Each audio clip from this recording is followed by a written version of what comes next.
এখন যদি আপনারা তো দেখাইলাম যে এইটা প্রেস করে একটা হলো প্রেসটা করে এই পাশে বেকিং সোডার ইয়াটাতে যদি আমরা সাইট্রিক অ্যাসিড নিয়ে যাই তাহলে ওখানে রিয়াকশন হবে।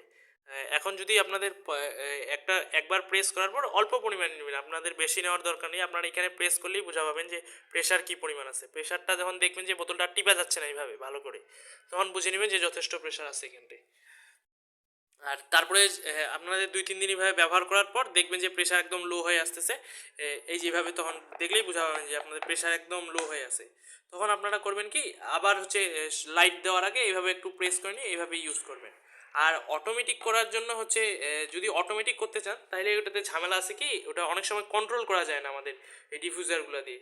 অটোমেটিক করলে ডাইরেক্ট নিয়ে নেন। সো আমি রিকমেন্ড করি যে যেন আপনারা অটোমেটিক না করে এই ম্যানুয়ালি এইভাবে হাত দিয়েই করেন। কারণ অটোমেটিক করলে ওটা অনেক সময় কন্ট্রোল করা যায় না, আর একবারে তখন সাইট্রিক অ্যাসিডটা সব শেষ হয়ে যায়। ওইখানে এইভাবে ম্যানুয়ালি করাটাই বেস্ট আপাতত, যেহেতু আমাদের কাছে কোনো ভালো লোহার কন্ট্রোলার নাই। লোহার ছোট্ট একটা কন্ট্রোলার পাওয়া যায়, ওইটা যদি আপনারা বাংলাদেশে ওটা পাবেন না সম্ভবত, আনতে হবে ওটা।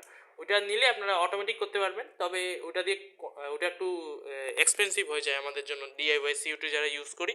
ওটা কিনতে গেলে আপনার প্রায় 500-600 টাকা ওইটাই পড়ে যাবে। ওই কারণে আমি রেকমেন্ড করি যে যেন আপনারা ম্যানুয়ালি এইভাবে প্রেস করে করে আপনাদের এইভাবে একবার প্রেস করলে আপনাদের কিন্তু 2-3 দিন হয়ে যাবে। এমন না যে আপনাদের প্রতিদিন ইউজ করার পর প্রতিদিন 3-4 বার করে প্রেস করতে হবে। আপনারা যদি ভালো করে মিক্সচারটা করে থাকেন সাইট্রিক অ্যাসিডের সাথে, তাহলে একবার প্রেস করলে আপনাদের 1 থেকে 2 দিন আরামসে চলে যাওয়ার কথা।